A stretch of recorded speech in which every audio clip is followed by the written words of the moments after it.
Sir, आपने आज एक ट्वीट किया है कि रामलला की जो प्रतिमा है वो कोई दूसरी की प्राण प्रतिष्ठा हो रही है। जी हाँ, तो क्या है बात यह है कि राम जन्मभूमि का ये मंदिर निर्माण हुआ है। तो मेरे गुरु स्वामी स्वरूपानंद जी महाराज का ये सुझाव था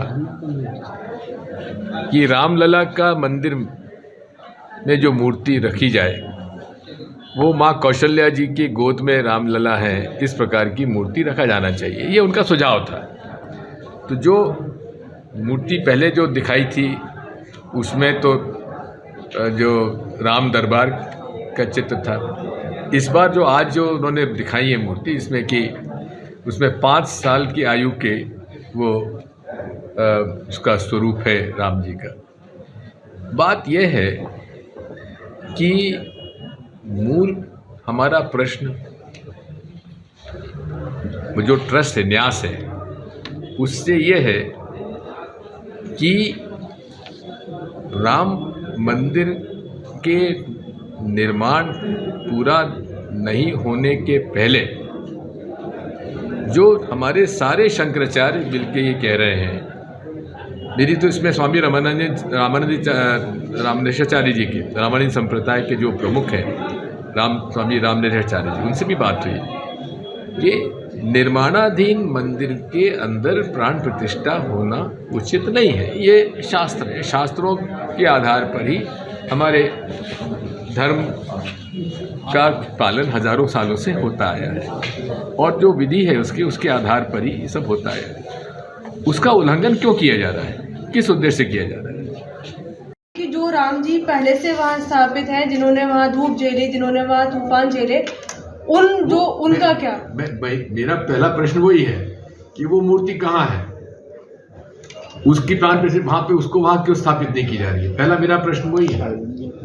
तो सर, दूसरा क्वेश्चन मेरा कांग्रेस को लेकर है कि पार्टी के जो कार्यकर्ता हैं वो गली चौराहों पर ये कह रहे हैं कि बदलाव होना चाहिए, चाहे जिले स्तर पे हो, जो अध्यक्ष बनकर बैठे हुए हैं सभी विभागों से उन्हें हटाया जाना चाहिए। तो सर, देखिए, ईवीएम को लेकर सुप्रीम कोर्ट के एडवोकेट्स भी काफ़ी विरोध उसको कर रहे हैं, लेकिन उन लोगों को भी कोई सुनवाई नहीं हो रही है, उनको भी गिरफ्तार किया जा रहा है। वही है, इससे और शंका बढ़ जाती है कि आखिर इस पे चुनाव आयोग सुनने तैयार क्यों नहीं है।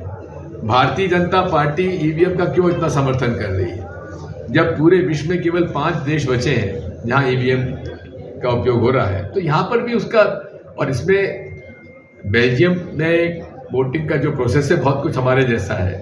मैंने अपने ट्विटर हैंडल पे इसको डाला हुआ, आप उसको देख सकते हैं। और अगर आप कहें तो मैं भी आपको दिखा देता हूँ कि उसमें हर वोटर के पास एक कार्ड रहता है और वो वोटर कार्ड के आधार पर उसको चेक हो जाता है उसके वोटर लिस्ट में, और वहाँ से उसको एक कार्ड दिया जाता है जो कि मशीन के सामने जाके उसमें कार्ड में उसको मशीन को खोलता है, और वहाँ जो उसको वोट देना, वोट देकर वहाँ से उसको स्लिप मिल जाती है हाथ में। उसको वो फोल्ड करके उस पर होलोग्राम बना हुआ है, उससे वो बैलेट बॉक्स के पास जाता है, उस होलोग्राम दिखाकर उसका वो खुल जाती है बैलेट बॉक्स, उसमें वो डाल देता है। बड़ी आसानी से इसको कर सकते हैं। हमारी मांग क्या है कि वीवीपैट स्लिप जो है डब्बे में गिरती है, डब्बे में ना गिरे, हमारे हाथ में दे दो, हम उसे मोड़ के बैलेट मत पेटी में डाल देंगे। इसमें क्या आपत्ति है? 2-2.5-3 महीने के बाद रामनवमी का त्यौहार आने वाला है, भगवान राम का जन्मदिन आने वाला है, उस दिन कर लेते हैं। हमारा शुरू से यही कहना है, ये धर्म का दुरुपयोग राजनीति के लिए कर रहे हैं। धर्म और धर्मांधता फैलाकर, धर्म को धर्मांधता में परिवर्तित करके ये नफरत फैला रहे हैं, राजनीतिक लाभ उठाना चाहते हैं। हमारा इसका विरोध है। अब दूसरी बात आती है कि साहब कांग्रेस पार्टी क्यों नहीं गई, निमंत्रण मिला था। हाँ, भगवान राम के मंदिर में दर्शन करने के लिए पहली बात तो निमंत्रण की कोई आवश्यकता नहीं होती है। जब बुलावा आता हम चले जाते हैं। एक दूसरा, आपने इसको आयोजन को पूरे तरीके से राजनीतिक बना दिया। शंकराचार्य जी उसका विरोध कर रहे हैं, सारे राजनीतिक दल उसका विरोध कर रहे हैं, वो उसमें शामिल नहीं हो रहे हैं। और उसमें इन सब बातों को देखते हुए कांग्रेस पार्टी ने कहा हम बड़े आभारी हैं, आपने हमको निमंत्रण दिया, लेकिन आपने इस प्रकार का इसको राजनीतिक आयोजन बना दिया, इसलिए हम नहीं आ रहे हैं। लेकिन आपका निर्माण पूरा हो जाएगा, हम लोग जाएंगे, क्यों नहीं जाएंगे।